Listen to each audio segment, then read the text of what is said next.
Thank you. Good evening. Welcome to the Board of Selectmen meeting for Monday, March 26th. My name is Scott Bugby. To my left is Jim Lehan. To Jim's left is Jack Hathaway, our town administrator. And to Jack's left is Susan Jacobson, our executive assistant. Also joining us tonight is Scott Bragdon, our human resource director. And our colleague Jeff Blumbo is running a little bit late, so he will join us when he can.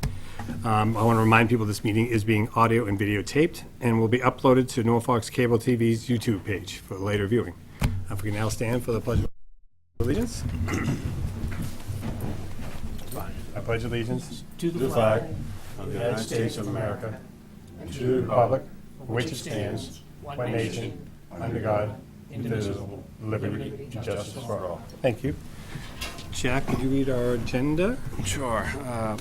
7 o'clock, we have our Human Resource Director talking about a new policy to consider. We have a report of the warrants. We have 2 action items, request for a bicycle ride, and then actually the Massachusetts Pregnant Workers Fairness Act policy, which Scott is going to talk to us about. We have discussion items on the warrant, the budget, Lawrence Street Bridge update, and Abbeville with their LSP consideration. Okay, great. Scott, you're on. Great. So our governor has been very busy with his pen recently, and I do want to talk about one policy that I'm adding to the group, which is required by a new law, and then I'll give you a brief update on a couple of other pieces of legislature that have been signed. In front of you is a policy for the Pregnancy Workers Fairness Act. This is a piece of legislation that gives pregnant workers some additional rights and protections against discrimination. Most importantly in the act, it uses an ADA-like format to allow the worker to request accommodations. Could be additional bathroom breaks, it could be changes in hours, environment if someone was in a, maybe they dig ditches or something, but could be a change in work assignment, as one would under ADA, but this is their request does not need to be accompanied by medical documentation. So the law requires us to have a policy, which is what you have in front of you. That policy wording is taken directly out of the law and is their suggested wording. And it does require, as I am notified of pregnant workers, to make sure that they get a copy directly of their rights. It's also been posted at every one of our sites. And I today sent the notification out to all employees at town halls, so that in non-school areas, so that they know what it is that their rights will give them. So what I'm asking you today is to, I'm sure you've read it, but to take a vote and approve that particular policy. Any questions? So we make accommodation, reasonable, who determines reasonable accommodations? Is that, that's what the law, that's, you took it right? That is the wording directly out of the law. It's the same wording that they use in ADA. My experience is that it's fairly liberally used, but the person will still need to get their job done. But if someone needs to leave the office 5 times a day to go to the bathroom, we're going to accommodate that, when before maybe they went twice. If they are having trouble sitting for longer periods of time and need to get up and walk around to relieve some pressure off their legs or whatever their issues are, we would allow them to do that. If it's possible within the business, if they need an adjustment in hours, we would do that. If they're covering a window and that can't be done, then we may deny it. It depends on the request. But No, I read it. Okay. Yeah. I have a motion to approve the new policy. So moved. I'll second. All those in favor? Aye. Aye. Thank you, Scott. So there's 2 other pieces of legislation that have been recently passed and are going into effect. One is the Massachusetts Equal Pay Act, which is designed to make sure that women are paid equally to men in the work environment.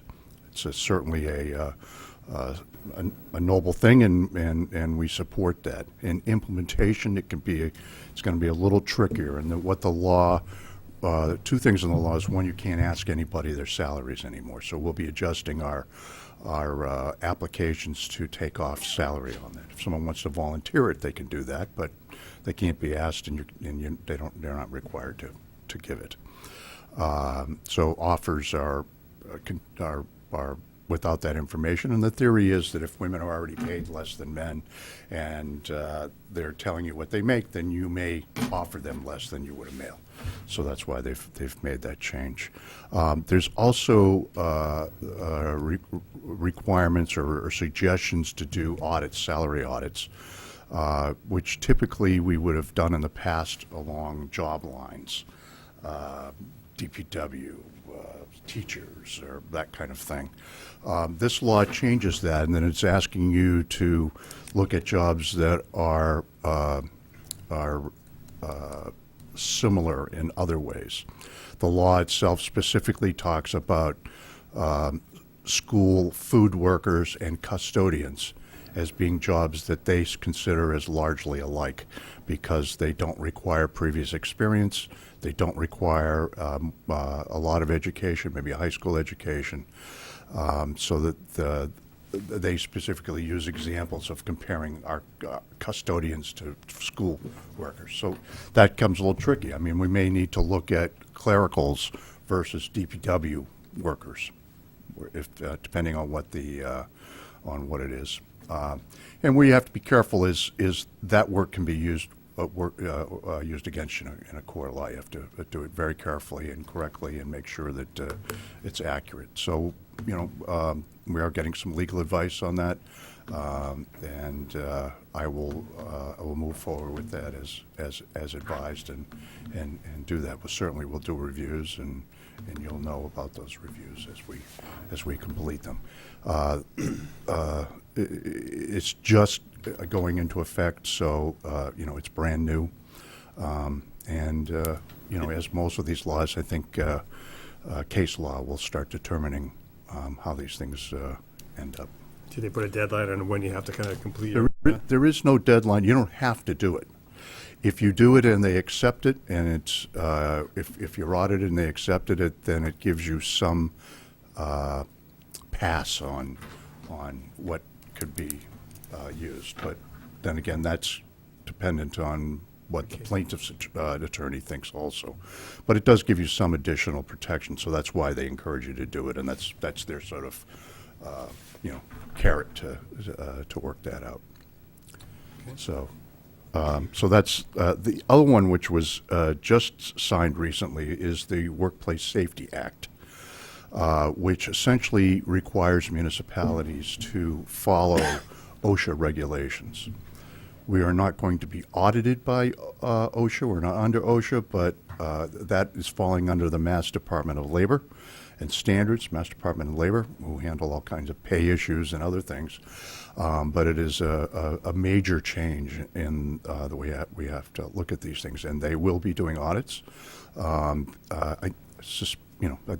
biggest areas of concern for them, I have to believe, are police, fire, and DPW. And they are just today actually put out some guidelines of sort of prioritizing, if there's an serious accident, and they have some standards as to how they will prioritize their own work. I don't think that at this point they've increased their budget to be able to put a lot of inspectors out there and stuff. But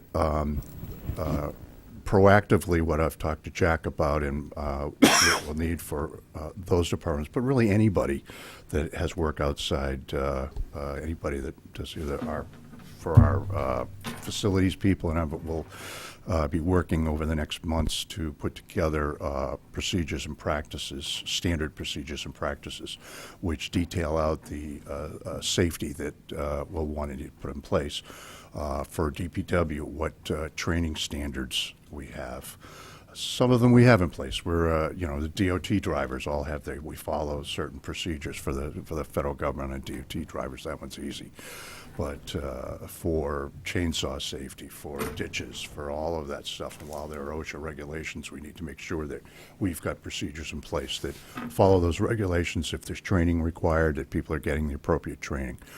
Same with police and fire, all the safety equipment that the fire department has. Do they have procedures in place and how they get renewed? What happens if they're exposed to chemicals, which happens unfortunately frequently in a job like that? What is your procedures around dealing with the clothing that is now contaminated, and how does that get cleaned? How often does it get replaced? Are there certain times you need to replace it? So there's particularly for those departments, I think it's going to be complex. I mean, I think ultimately it can help and it will provide a safer environment for employees, but there'll be some effort and get us there over the next few months. I can't speak to DPW because I'm not sure what they have or don't have, but I am familiar with the police and fire. We have a lot of those procedures in place today. Mm-hmm. I mean, issues like you're talking about contaminated clothing and so on, there are procedures and policies in place for that today. So, extensive policies. So, Well, that would be great. are you, okay, so you're just reviewing, you're not saying we don't have those, you're just saying that. I don't know at this point what we have and Okay, don't all have, right, because it I hasn't. know the fire department has. Yeah, 'cause we a have- lot of what you just described Yeah. is already in place. And I know that our chief of police has his own procedure manual. But so what I'm saying is we need to go over all of those things and make sure that they will meet these DOL Because I safety know both those regulations. departments have extensive policies and procedures from everything from the training with all of the firearms, whatever. They have very, very strict policies for that. Yep. And I know fire does as well. I'm not sure about DPW. Yeah. So that was it. I just wanted to let you know that stuff is happening, and we'll be working on those things over the coming months. Okay, Thank you, Scott. great, thanks. Thanks, Scott. Okay. Jack, can we skip around since we have folks in the audience here, Lawrence Street, LSP, Abbeville, those two updates, or? So I can, do you want to go first, or you want me to go first? The LSP, and Is that an option or a question? didn't want to take away your thunder. So, There isn't much thunder. I'll start it if you want to kick in. I mean, we're not doing any further discussion on the bridge at this particular point in time. We did have a meeting last week. I believe it was Thursday. Well, anyway, there was a meeting last week that was a small meeting with one member of each board and the developer and his attorney to talk about some of the considerations that we're concerned about. And the bottom line of that whole conversation is that everything is on hold. He's asked for an extension. He's doing more testing. We, this evening, are going to vote additional funding for ZBA to hire an LSP. And the intent, and I believe this will be under, well, it'll be under ZBA with, I think, Conservation having some say in it, will be that we want to, one, validate all the testing that's been done, and potentially find out whether or not there's any additional testing that needs to be done. And until all those answers are there, we're on hold.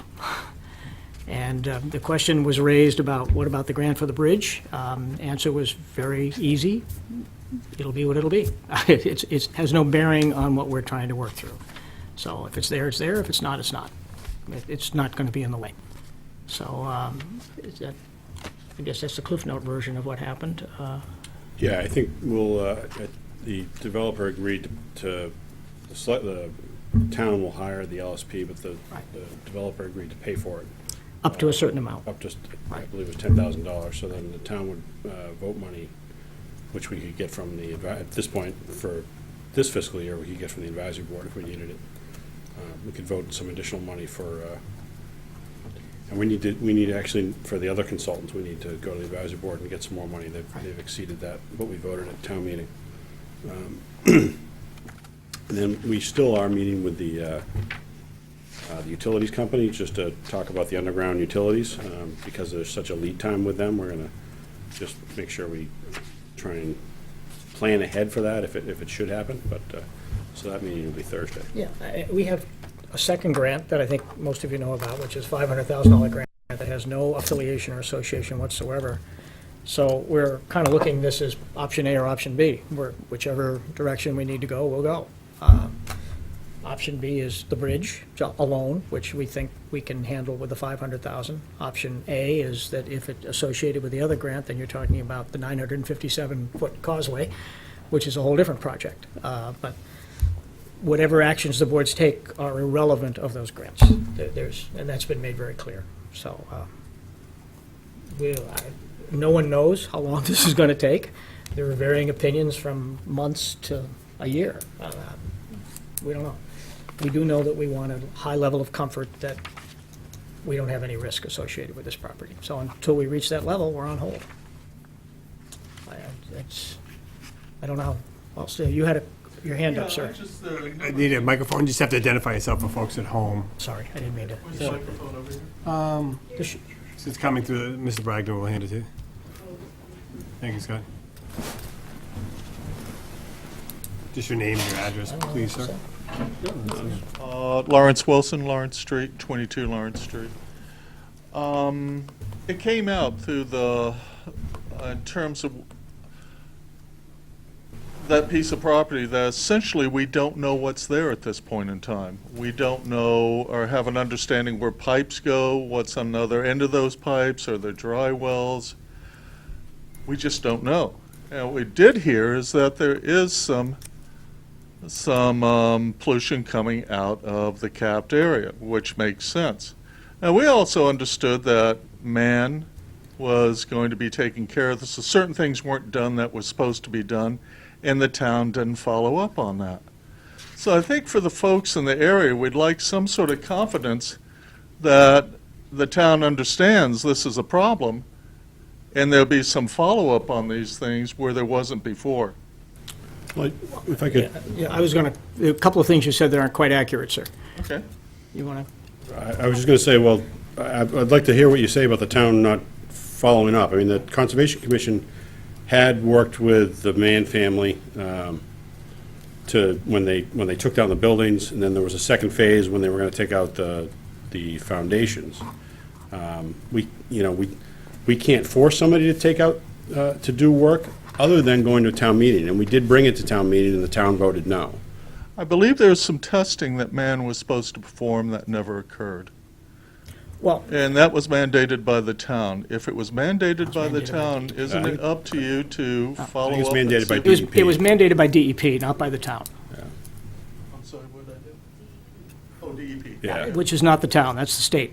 So is that still your concern, or the town's concern that Well, this yeah, is and followed up on? Yep, sorry, I didn't mean to cut you off.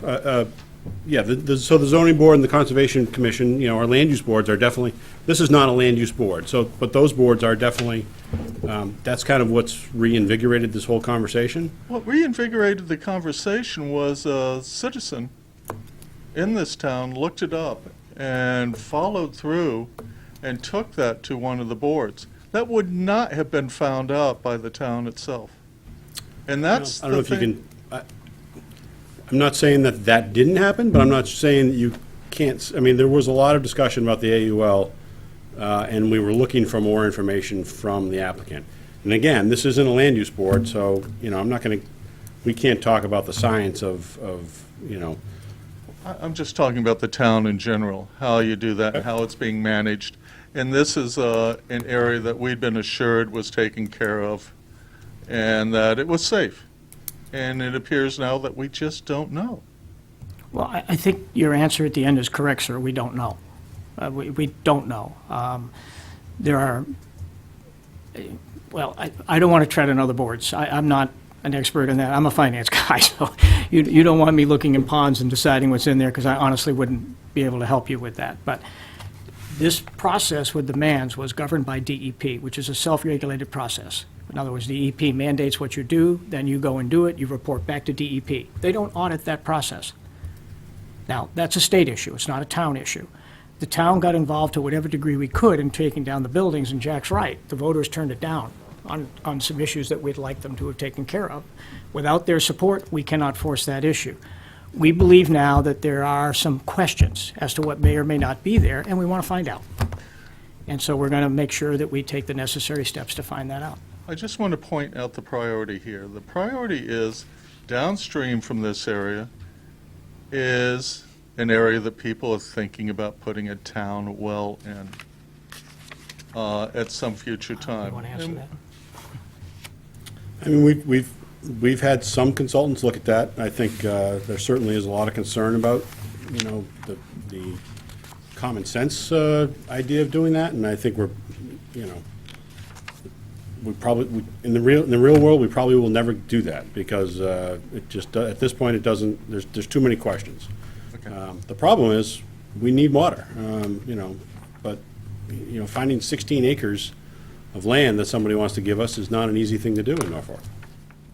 And we need a minimum of 16 acres to find water, and We have a new well site now coming online within the next year or two that will create the redundancy that we need. The issue isn't a shortage of water, the issue is a shortage of redundancy.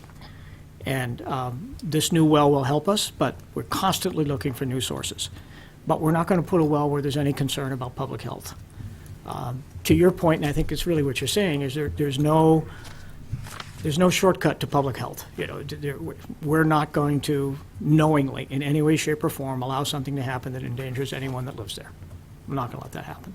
It appears that something unknowingly happened here, that the ball was dropped and nobody was looking at this on the town level.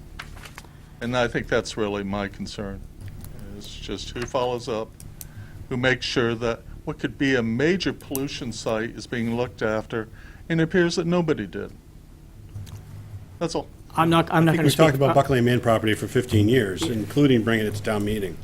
And when the town votes not to support what the building department and the fire department recommend, we voted to ask the town for money to take down all that property, take down all those foundations, and town meeting didn't support us. So we can't go back in the back room and print out money and do something that the town doesn't support. So, No, I understand that. And it's private property. Keep that in mind. Well, at some point, even with private property, if it's a hazard to the rest of the community, there's got to be some remedies there, even for this town. so short of going to town meeting and asking for money to remedy that, what would you like us to do? Go to the state, get a fund it. This ties into the whole Charles River endeavor to clean up the river. That's eventually where it ends up. And it seems to me with a little bit of working with the state, we could probably get money to go in there and at least find out what's happening. Okay. And certainly take care of some of the costs for the town. So the issue isn't how much can we pay determines how much we'll look at this. It'd be, let's look and see what's really there, because we'll have some funding So from we're the not, state. we're not in disagreement. We agree completely. You may not know, but you have another polluted site up at Southwood. You probably do know that. Yeah, I heard about it. And you may know that we petitioned the state to get funding to clean that up, even though we didn't own the land, and it was owned by the Archdiocese. And the state earmarked, I believe, $7 million in a bond 10 years ago? Back when Scott Brown was Yeah, a local. at least 8 or 9 or 10 years ago, and never funded it. Never funded it. And so, we tried very hard through when Scott Brown was here to get that in through the state, and they never funded it. And it's still there today, owned by the Archdiocese. So, there are restrictions and limits as to what we can do. We don't get to spend a single dime that you as voters don't approve. We don't get to spend a dime. And if you look at the current budget, and you'll hear it tonight, 78% of all of our new revenue is going to schools. So, we're dealing with 22% of the pot. That's it. That's all this board gets to govern, is 22% of the pot. And a good portion of that are fixed expenses that we get no say on. So we have to go to you folks to get permission to spend that. And as Jack says, in terms of the Buckley Mann property, you denied us. Not you personally, sir, but I mean, but the voters said no. I mean, it's the same thing with the 40B project. I could get going on this, but we brought a number of different articles forward because we saw this issue coming forward to deal with this. We tried to get property rezoned. We tried to bring the 25 Rockwood Road into the B1 district and so on. Citizens got petitions and defeated it. It's democracy. I mean, that's their right to do that. But there has been a lot of work and a lot of efforts to prevent some of those things, or at least Mitigate. Mitigate is a better word to say, to mitigate them, and we bring them to the voters and you guys decide. And I'm not picking on you, sir, but it's frustrating because then after the fact, people say, well, you didn't do anything. It's just not true. And so we're trying. Right now, we recognize that there's a potential of an issue. And we're going to try and keep everything on hold. Again, we're not adjudicating board here on this. This belongs to the ZBA. Our involvement is providing funding, and we do have some say when it relates to public safety. And so we've kind of inserted ourselves a little bit into the project because there's nothing, I know I speak for everybody on this table, there's nothing more important than public safety. Nothing. It's number one. So, and I know the other boards share that feeling. So if we missed something, it wasn't with intent. Great, thank you. Yeah. Brian Cahaley, Cranberry Meadow Road. As you're aware, Jim, I don't know if this comes under your jurisdiction, but if it's public safety and whatnot, there was some question about the developer kind of going back into the property, working in the property. We know the situation with the volatility of the AUL or whatever they call it. Is this about that Friday when he went Yeah. back? Yeah, Well, I can just- answer that. Just in general, I mean, we all know that this is kind of a sensitive issue to everybody, obviously us. Yeah. If it's something that's, that things shouldn't be kind of, for lack of a better word, rustled up in there, I don't know what Well, the word is. he was in there by intent with our Board of Health inspector. Right. So that was by design. The Board of Health inspector was with him that day. I don't know any of it. Right, I right. found it, I got a phone call and found out the answers. And the answers were he was in there doing some testing with the Board of Health inspector. So that was by design. So moving forward, is there any type of a stay and, just kind of keep away from the project, cease and desist, something of that nature that's going to be extended to the developer to say, look, we don't want you going in there touching it. We've talked about the pipes underneath the building. We've talked about the AUL site. We've talked about all that. If there- ZBA. That's what I was asking. I don't know if that comes under you. I think that would be gentlemen? ZBA, sir. I don't know any way that we could say that because we don't Right. have any authority over it, but In- that would have to be in- ZBA. You had mentioned that you had kind of a group meeting, a person from each board with the developer. I don't know if that's something that should be brought up down the road. I mean, there's been a lot, obviously, there's a lot of sensitivity to this, to a point where everyone is now being told to have their water checked. Okay? Why, if there's that much concern, by the way, concern for us, we're all concerned, there should be some kind of stay against this gentleman to stop the process until everyone has done their due diligence to get this thing done. That's just my point, so. I mean, I don't want to tread too far in this because it's really other boards, but I was in that meeting. Right. I'm on well water, and several people, I guess I'm now on the phone list, called, and I would urge anyone, I test mine every 3 years. Right. I would urge everyone to test their well every 3 years, indifferent to where you live or what have you. You just should do that, so. But this more specific, Jim, this is more specific. I mean, where, you look at things and you check for things down the road. This has some very distinct repercussions here, that this could be something that none of us know what's going to happen here. And it could be nothing, too. Right, I know, I'm I with mean, you. so But that's the big question. So Yep. with that in mind, this gentleman should be kind of staying away from the situation until a clear and decisive resolution has been arrived. That's just my opinion. But again, Yep. I live right across the street from this property. I have a lot of concern, and I know everybody else does. I just think that, for consideration for all of us, that they should cease and desist from until this thing is resolved. Again, that may not be in your jurisdiction. Well, but here. it is of our interest, you may be sure. Of course, Yeah. if it's public safety, I would agree with you. Yeah. And if it is public safety, which it is, then I would think you gentlemen Yeah, would have the say. I thought the meeting was a good meeting, And I think he's asked for the extensions, and he's doing additional testing. He's agreed that we will hire our own LSP, as Jack mentioned, and that they will review all of the tests and do whatever else they think needs to be done. That LSP will work for us.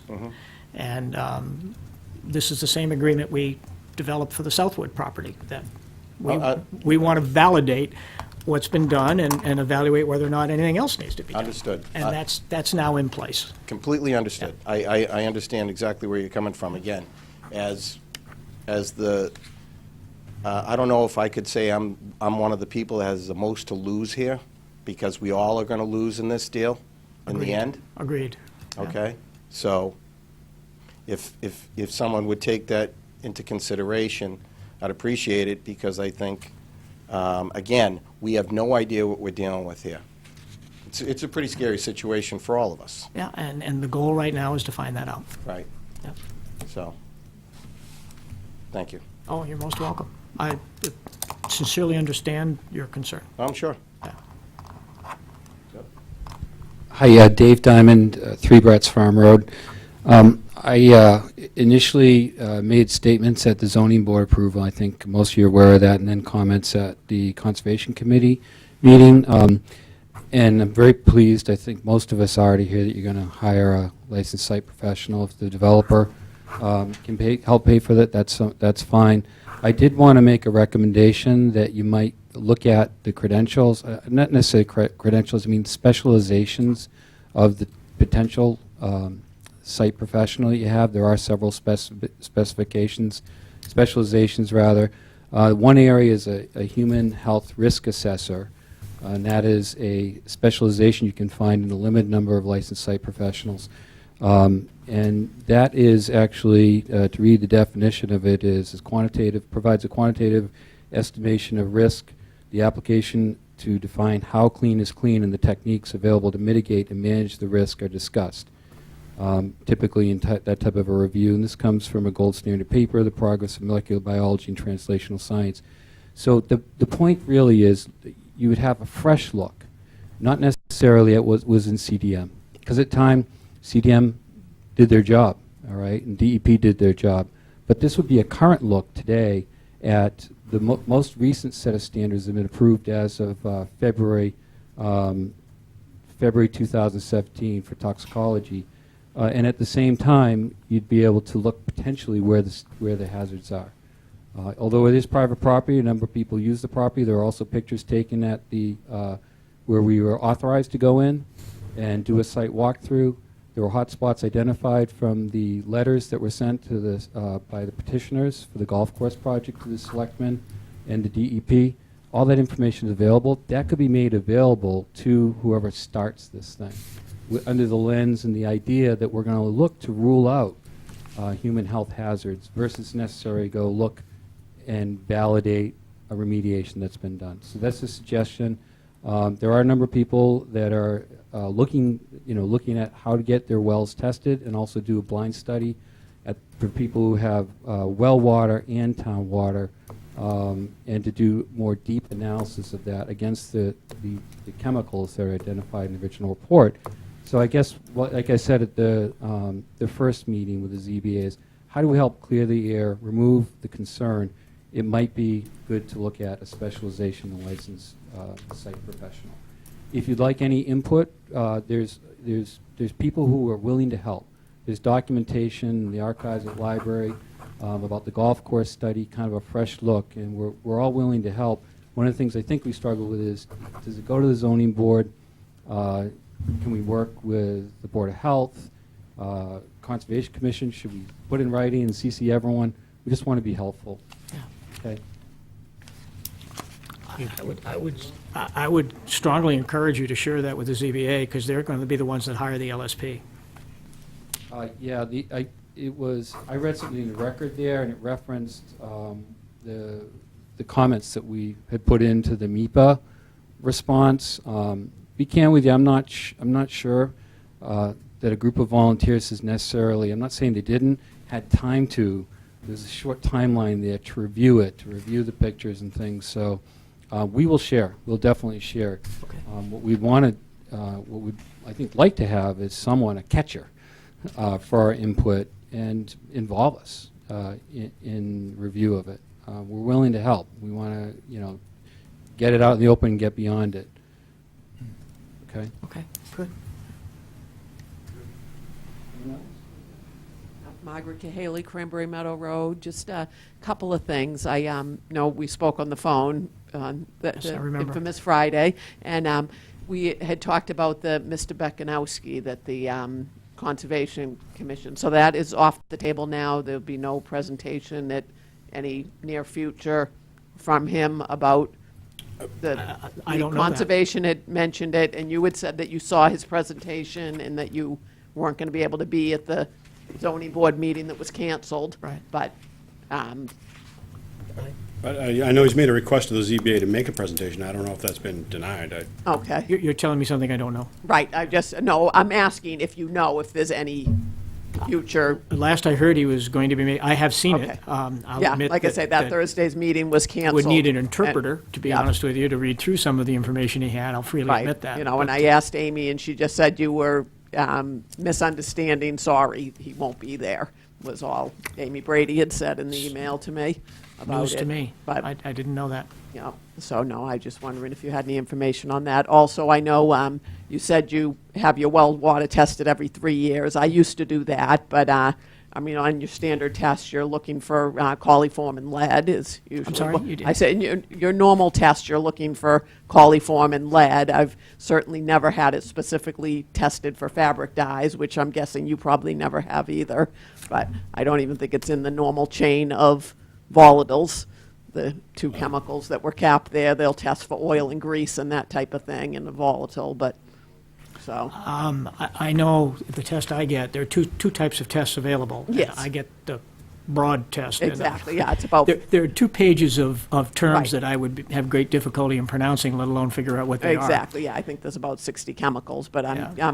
I'm betting it's not even on the list. I that it's a could not specific answer test that. for I don't those- know. Those two, because they even said that at the conservation, that the testing that they did do for the compliance with the AUL, they never tested for those two chemicals. That's never been, and that's was his biggest concern, is that one of the chemicals, when it reaches groundwater, it turns a rusty color, and everything is a rusty color over there. And they blamed it on rust in the water, but then he came to find out that they've never tested for those chemicals, so. Yeah. I don't know the FYI, answer. But anyways.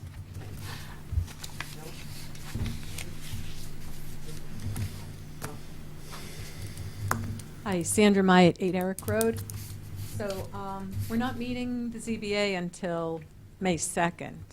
So are you meeting with the board that you all, one person from each board? Are you continuing to meet with the developer, and is that happening? What's happening between now and the next ZBA meeting, I guess is my question. I don't think, I don't, There's no meeting that I'm aware of at this point in time. The agreement from the last meeting was that everything is on hold for an indefinite period of time, whatever that means, months, 2 months, 3 months. There was no definition of that. He's doing additional testing as we speak, and I think as I described it, we're going to hire an LSP to validate that testing and do whatever other testing that LSP deems is necessary. The extension is beyond April 30th for the end of the public hearing, but there was no, is there an end date for the public hearing for the ZBA? I Or? think it's just continued Is- to a next date. And I know, you said it's May 2nd, May or, 2nd. It's kind of a rolling continuance, I yeah, guess at is the that best point, way they would have to describe decide whether to close the hearing or continue it to another date certain.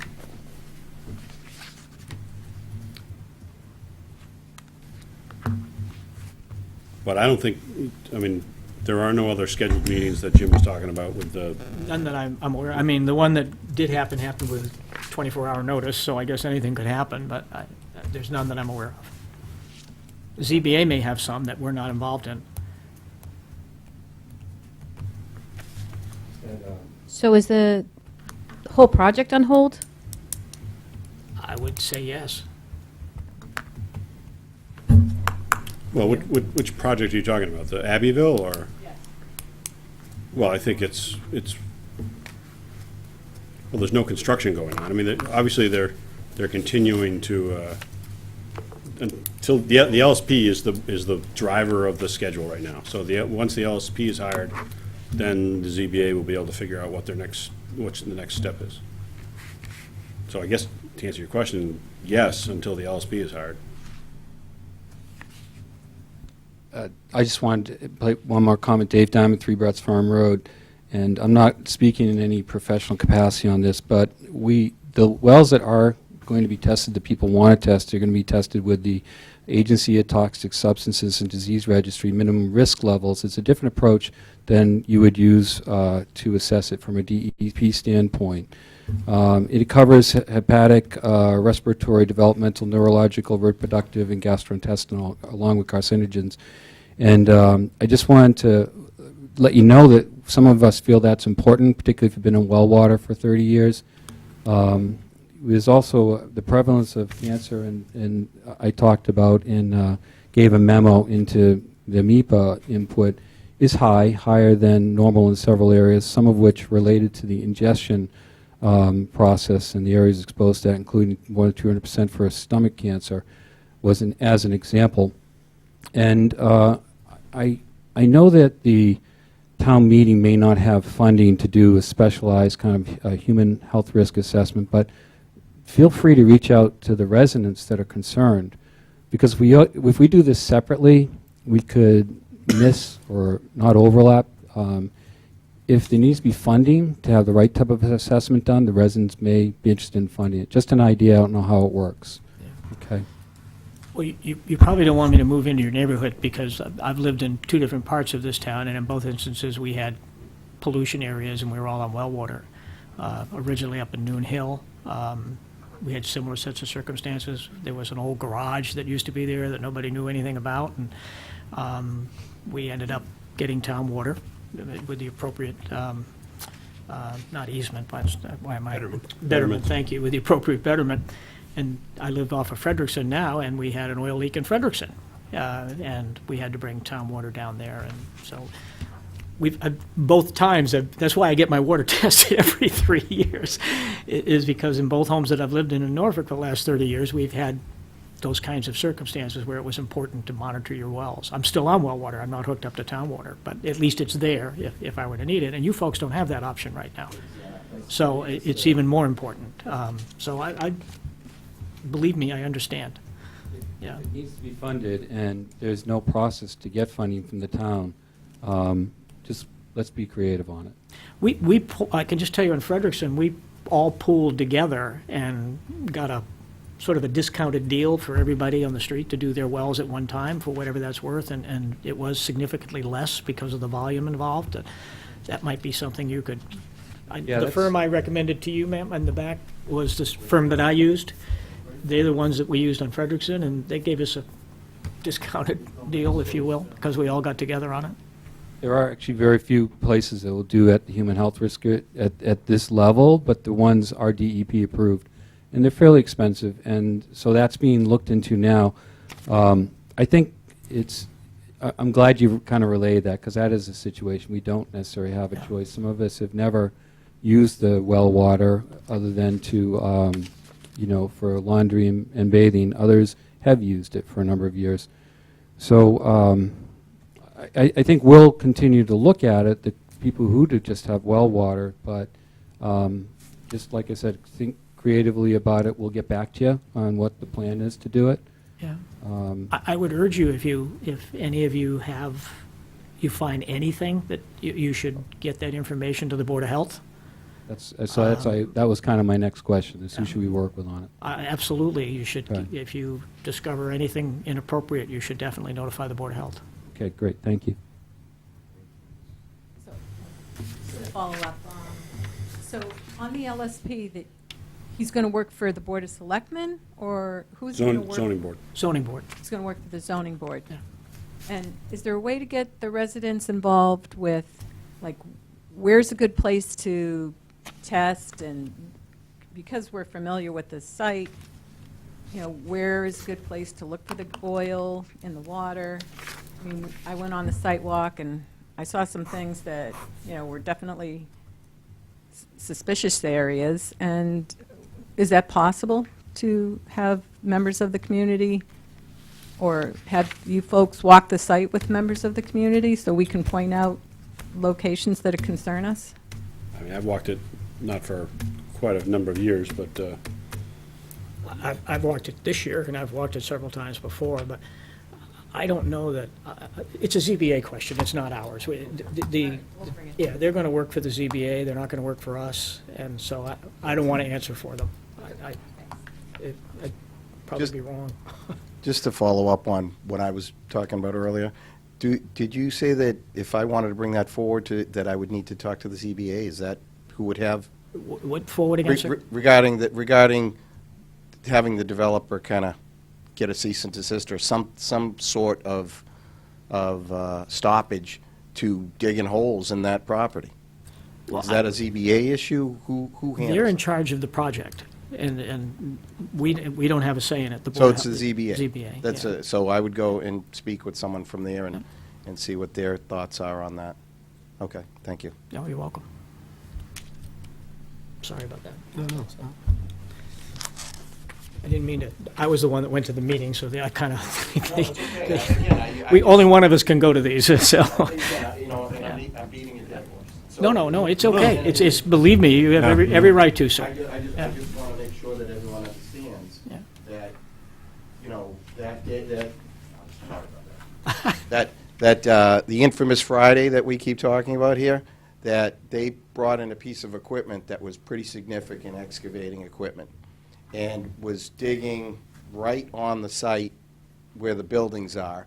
Now, we have issues with these buildings that you don't know about, I don't know about, anybody doesn't know about. I don't know where, for what reason, it could be for. Well, but as I said, he was with the No, I Board of Health understand. I agent. understand. So whatever he was doing, he was Yeah. doing under his direction.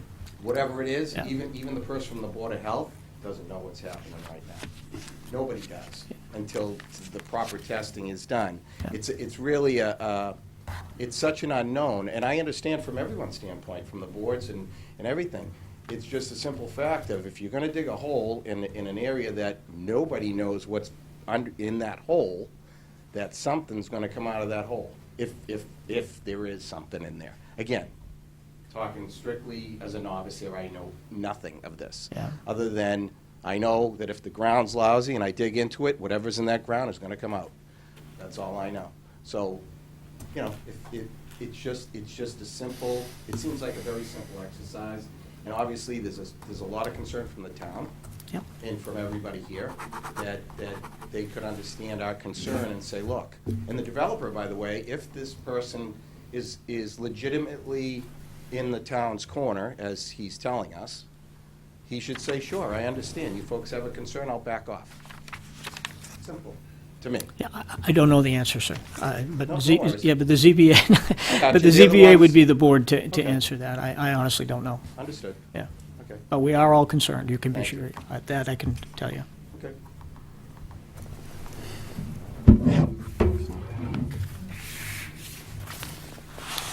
So much for the bridge. Do you want to ask any other questions? Other questions?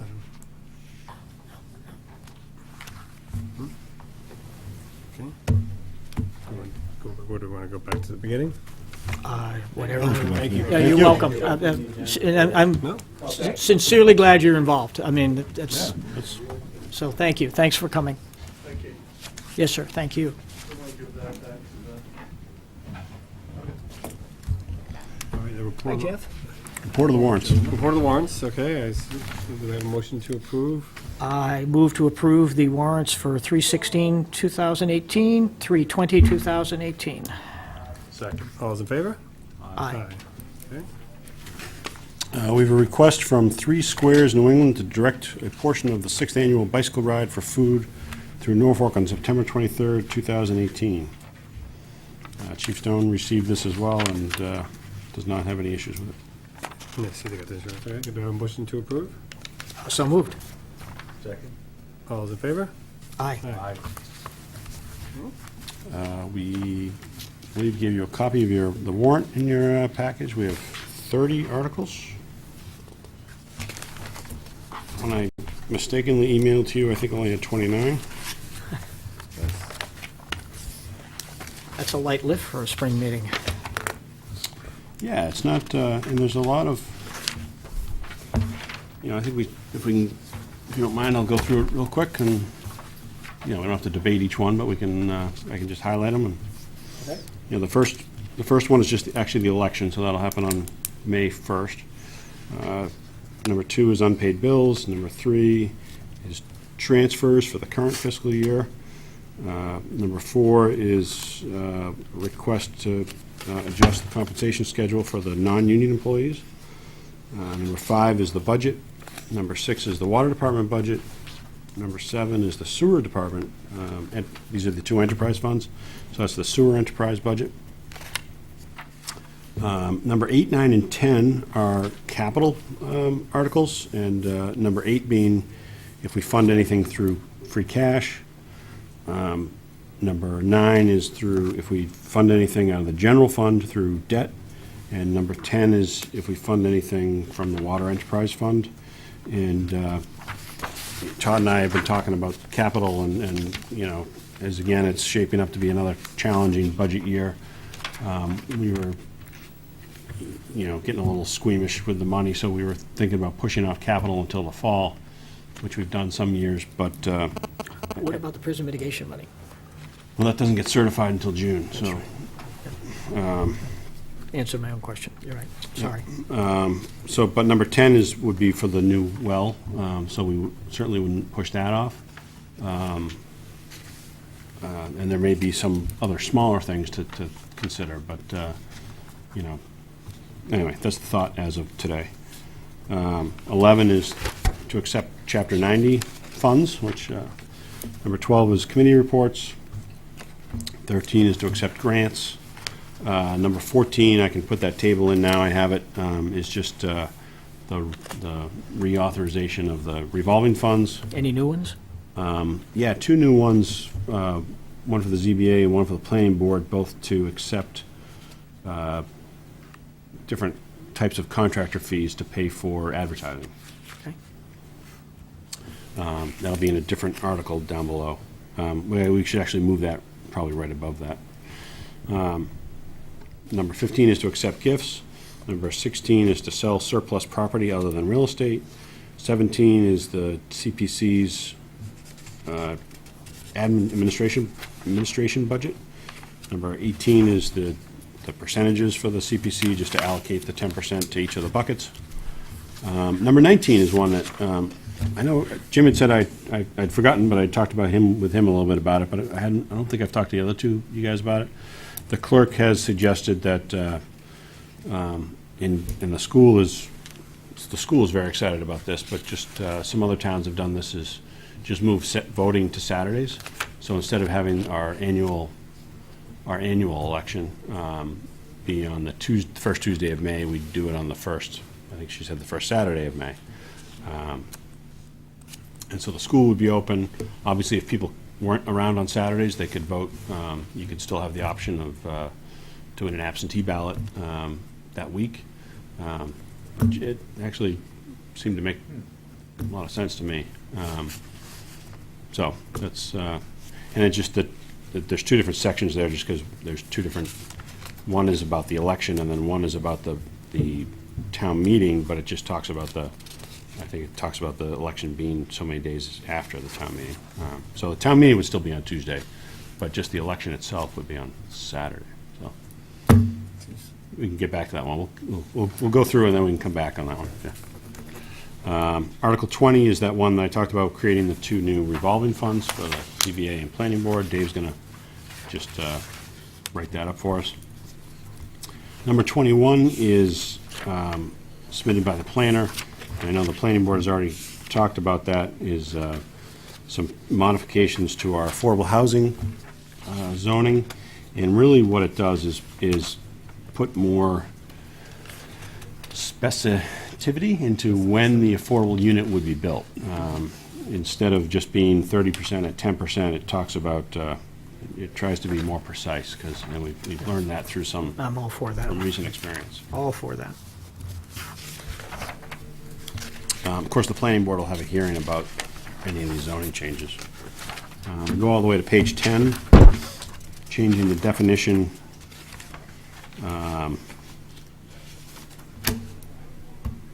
Just, I think this is just an administrative change for exercise aerobic studios.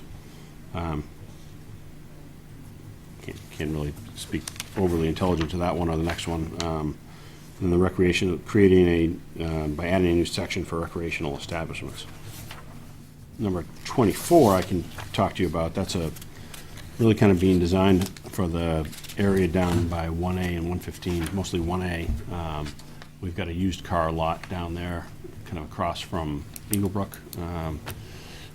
They've got an opportunity with a kind of larger used car company that wants to come in, but they don't want to display used vehicles. They just want to have an operation there, more an office building there, but also be selling the vehicles from there. It's actually called Carvana. It's, kind of like CarMax, but mostly down the south. Excuse me. Bless you. So how would they sell the cars if they don't have them? I don't really They'd be selling them. They'd be selling them over the internet and through the phone, but they would not be selling them on this location. But they would have the cars on location. They would be doing some prepper work. So that's why there's some changes as to our definition. Bless you. Bless you again. Rich McCarthy and Bob kind of met with the property owners down there. This obviously would affect the whole district. It wouldn't just be that one piece of property, but just amending the fact that they can't. We did have a limited used motor vehicle sales there, so that if you were truly just selling cars over the internet, if you had a business selling cars over the internet, but didn't actually even have the cars there, that was previously allowed. So we're just amending that so that they could actually have cars there and do some prep work. But we thought the important thing was that they weren't having a big, huge car lot where they're going to be displaying vehicles and having the flags and all that stuff, because that seems to be the more offensive. How do you control how many they can have for prep? What if they say, oh, I need 100 Well, you for can. prep? The selectmen will still be able to license it. So by property, you'd still be able to decide how many vehicles they can have on. They'd still need a Class 2 license, so you'd be able to decide how many vehicles they can have on the site. Okay, yeah, I see the cluster. What their hours of I still want to operation say, except they say, oh, we had good weeks, we need to prep 100 cars, so now it's a 100-car lot, and that's not what people, okay. And we can talk about fencing and all that, so they have to keep everything out of sight.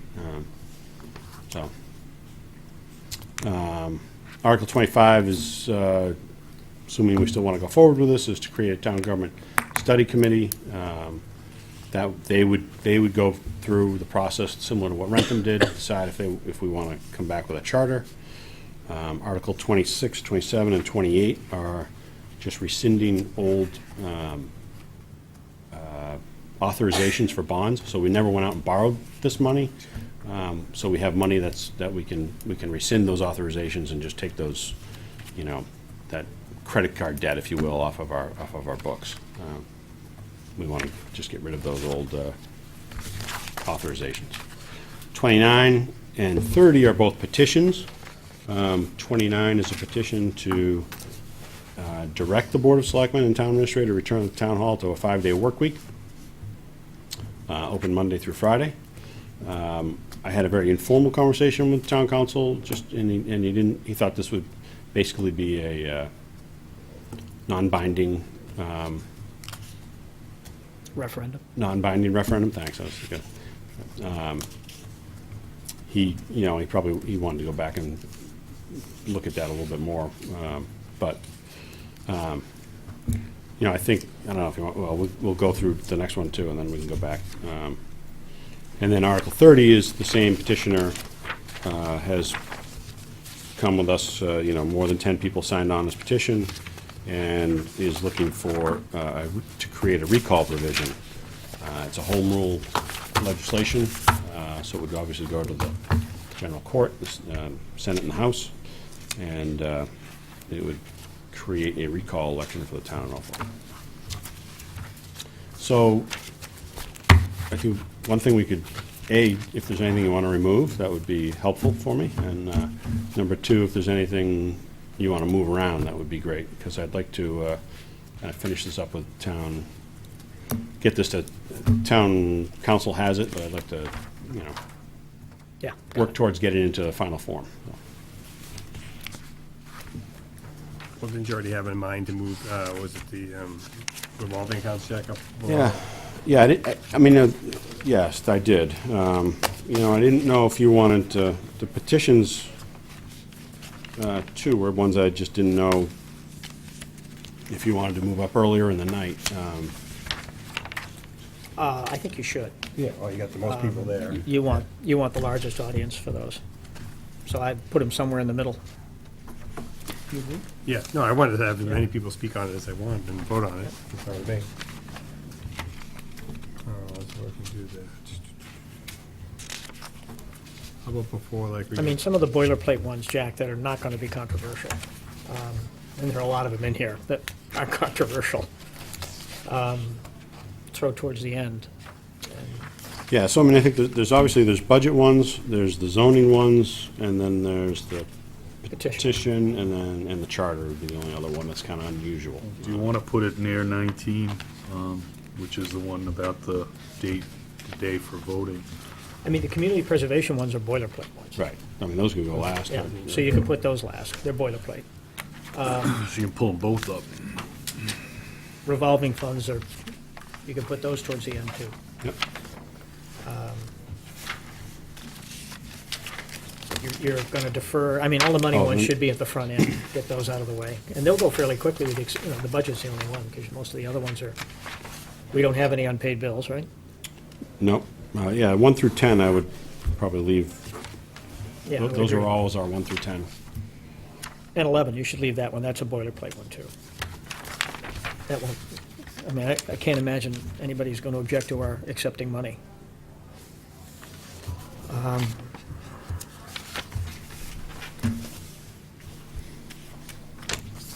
I'd So move it. after the budget ones, what do you want to do?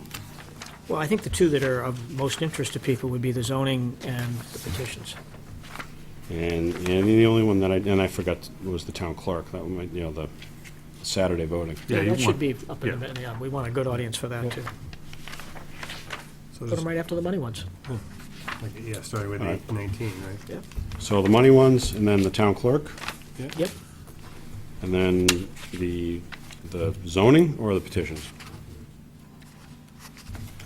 It's gonna take a while, I think, I'm not potentially a while. so, you sure know, that zoning I get- would know one way or the other. I mean, I it's, don't think the zoning ones will take too long. They're not very, they're not, I don't think they're controversial. I don't think it matters. Then do the. No, we already did that at town meeting. That one's got to be a ballot question. Talking about the town clerk. Yeah. Yeah. Then do the, 29 and 30 then, right after, yeah. That's okay. 29, 30 after the town clerk? Yeah. And then we go right, then start with 20 again or something, the zoning. Yeah, I should do the And then petitions zoning? first. Do petitions first and then the zoning. Yeah, so town clerk, petitions, and then zoning. Yeah. You guys good? Yeah, no, I think they should, like I said, people, we obviously want a lot of people there for everything, but, we might as well get as many people as we can.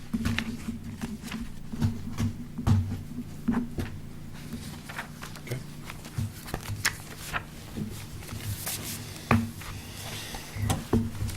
Okay. So we'll wait for the next revision at the next meeting.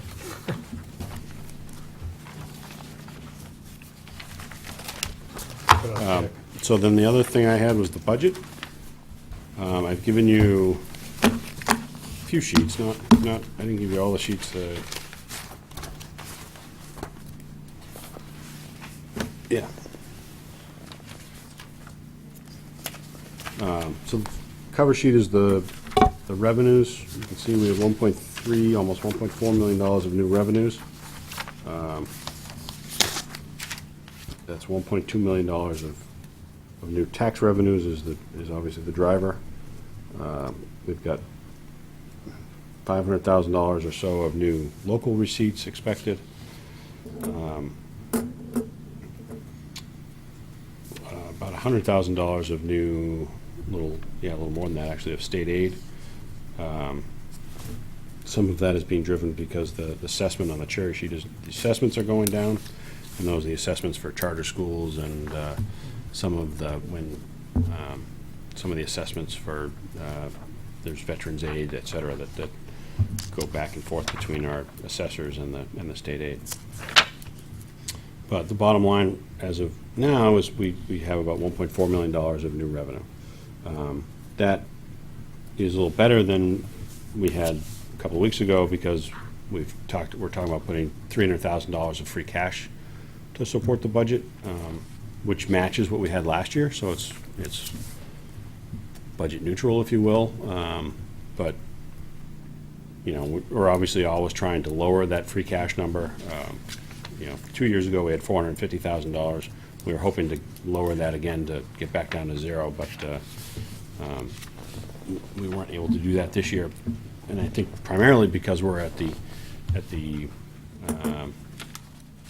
business end, if you will, of the King Philip budget. You know, I know Jim's got that sheet right in front of him, but we're at 7%. We're basically funding about half the King Philip increase this year because we're at almost, you know, we're at over 7% increase based on their current budget, and Rentham is down at 3%, and Plainville is obviously a lot fewer students, so their number is up close to our percentage, but a much smaller number because of the magnitude.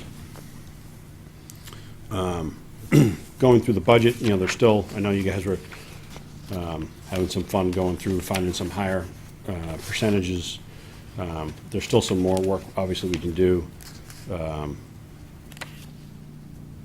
to get the budget down. We've you know, Todd has done the bulk of the work. We started off with about $1 million deficit, and now we're down to, as I said, the 383. We've reduced. We've got some increases next year in the facilities budget. I think is one of our primary drivers on the general government side. A portion of that is obviously preparing for the new police station. I think for a full year will be about the $120,000 range. You know, and when we talk about facilities, that's utilities, maintenance, and you know, all the inspections of elevators, et cetera.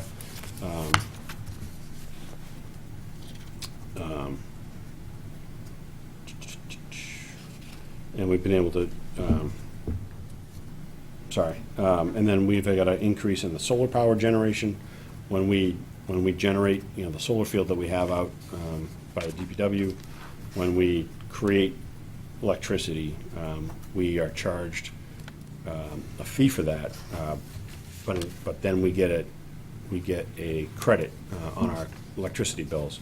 The good news is that you know, both that fee over the 20-year agreement, both that fee and the credit go up. So we're going to see an increase on the expense side. We've also seen some good, other than this winter, we've seen some good production out of the last couple summers. So anyway, that budget we expect to be closer to $160,000. 2 years ago it was $110,000, and last year was $130,000. And then the elementary maintenance, we took over the facilities department took over the elementary maintenance last year, and that, you know, we obviously want to continue to maintain the Freeman Kennedy and the H. All Day, and you know, keep those assets productive. You know, I think Matt has developed a really strong team. He's got two guys that I see in particular on his team, Matt Malarchek and Eric Robbins, have done a great job. Eric is an HVAC guy, and then Matt is a jack of all trades. He's a carpenter among other things, but he built this. He's done a lot of the work out in the hallway here.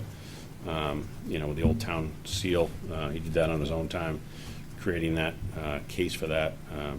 He did the Hall of Fame wall that he redid that. But anyway, both those guys, along with Matt, have had a great asset to the town.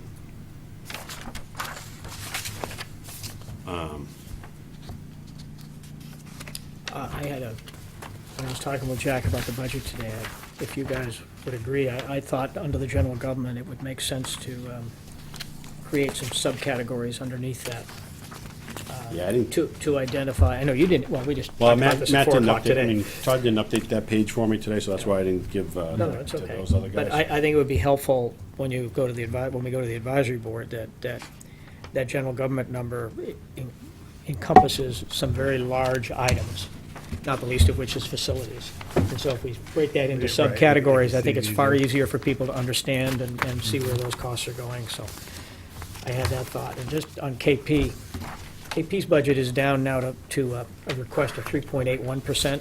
They were, I think, started at about 4.3, if I remember. They've had 2 revisions to it, the most recent of which is a lowering of transportation costs and a lowering of the health insurance costs. They've done a great job on the health insurance this year. I think their total increases, if I remember, I think it's in the 2 to 2.5 to 3% range, somewhere in that range. They've really worked that down. They've done a commendable job. But the budget still represents all of their initial requests. The reductions have all come from different estimates that they had, and we knew this. It's normal, just like we do. We make estimates of state aid, transportation costs, circuit breaker, things of that nature. And then it gets refined, as the state works out their numbers, and as those numbers come in, they make adjustments, and that's really what you've seen from the 4.3 to the 3.81. So there hasn't been any discussion about the original budget, which is the best I've seen. I want to give credit to where credit's due. It's the best first presentation of a budget from KP I've seen in many, many years. They did a great job. Is there any big, other, what's the big drive, what's, and. Special ed, it's always special ed.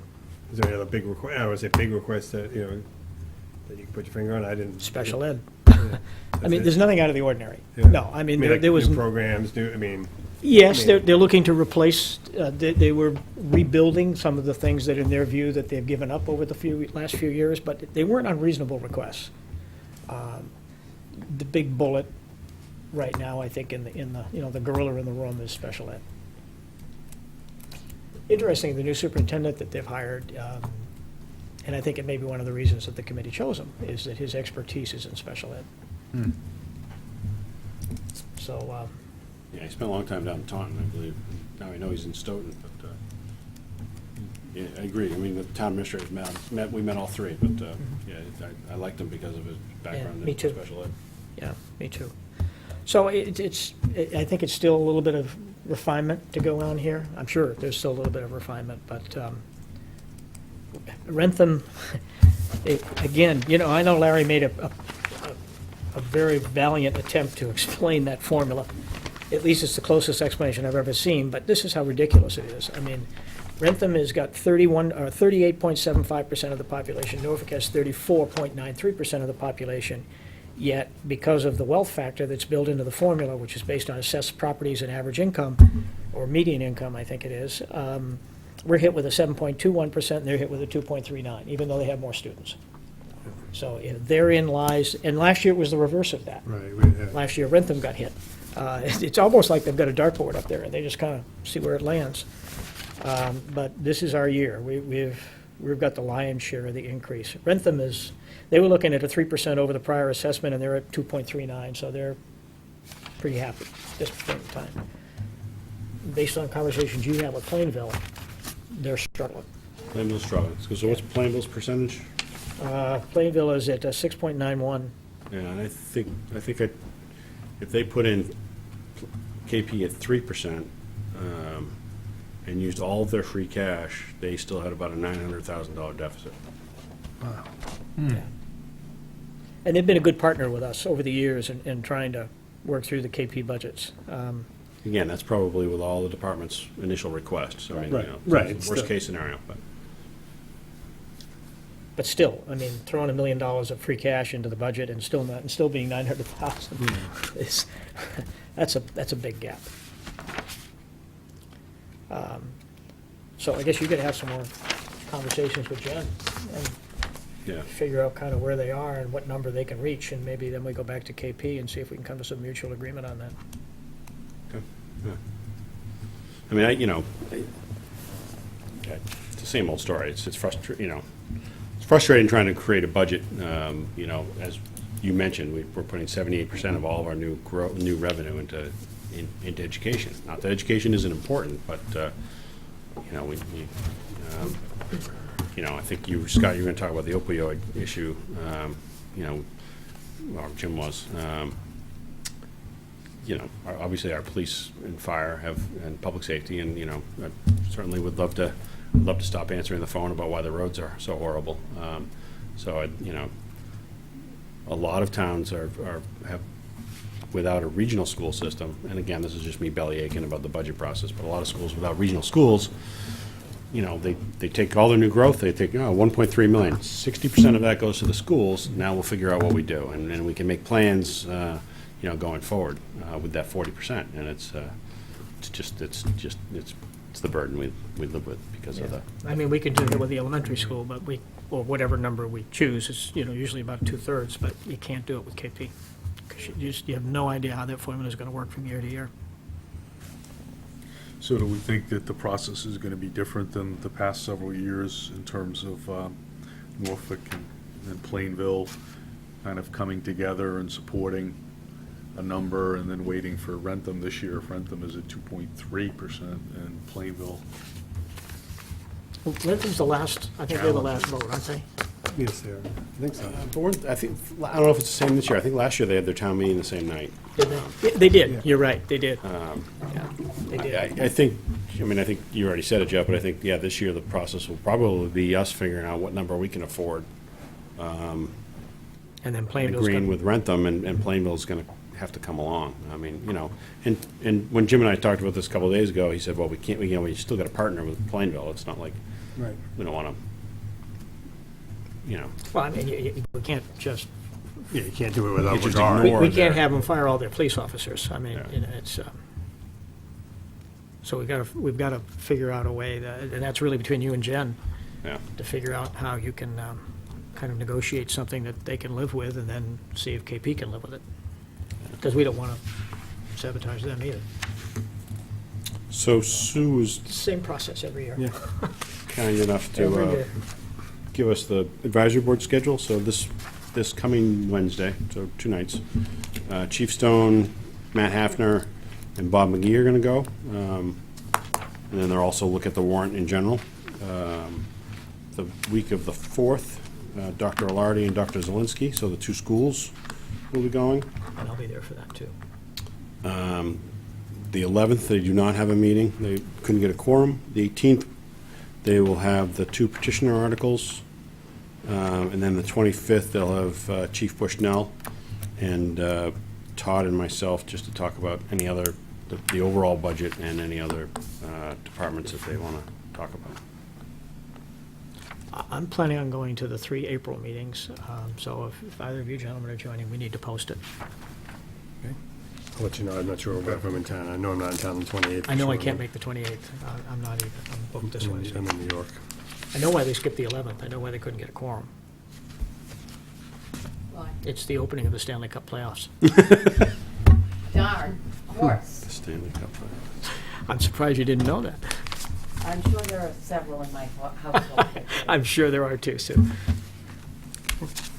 Do you know when Rich is going to talk about the zoning articles? No, I don't, he was not, when we put that think he's together, going. we weren't. Oh, no, I thought he said to me today he knew when he was going, but maybe I dreamt that.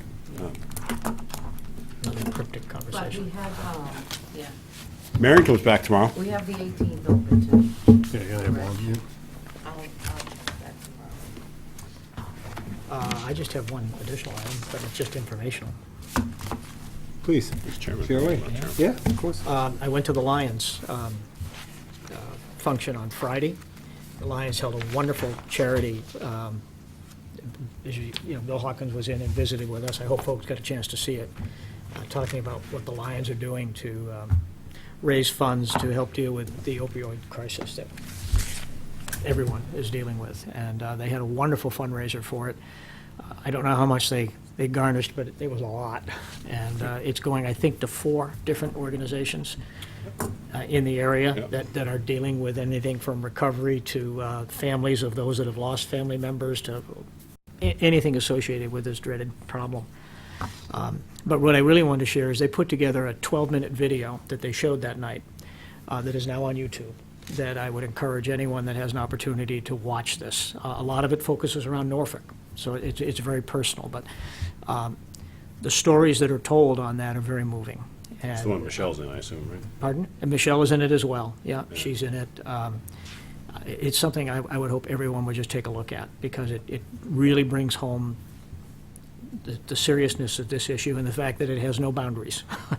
Doesn't matter whether you're Age, rich race, or everything. poor or tall or short, it's irrelevant. It's everywhere, and it's tragic. It is tragic. And they did a wonderful job, and it was a wonderful cause. It was a fun night. You danced the night away. Of course. Even won the door prize. Can you believe that? No, I know. What'd you Good. win? What'd you win? Best dancer. A bunch of gift certificates to restaurants. Oh, good. Seemed to be lucky. But it was very nice. At the Lions golf tournament, I won the barbershop thing. That made perfect sense. Perfect for you. Me too. I gave Scott half of them. Did it last you for a whole year? I'll let you know when I'm done, yeah. You get a refund? I gave most of them to my son. He's still got hair, but he's heading down the path. What's that? No, So anyway, it's thank you, Elizabeth. Mr. You're welcome. Thank you for attending. Sorry, I didn't get back to you about that either. I was busy. Couldn't attend with you. Anything else, Jack? I do not, I don't think. Seems like I Okay. should. Yeah, and you touched on it earlier in terms of the roads. Do you know when Bob is going to talk to us a little bit about his priority? Yeah, he will come in April, so I'll, First meeting, I think. sure, I think he's ready to, Because he'll be starting then. yeah. Oh, we would hope. If snow melts, yeah. Yeah, April 15th or so, we lift the ban so he can start doing his work, but yeah. He's talked about it, and I've heard, I think we've already talked about it a little bit, but he's gonna try and minimize the number of major projects this year and really go around and, find the problem areas and try and fix, and not, obviously not just talk about filling potholes, but, patching areas that need patching, and unfortunately not focus all of our funds on, one whole, Strip like we done, yeah. yeah, like the Noon Hill subdivision like we did a couple of years ago.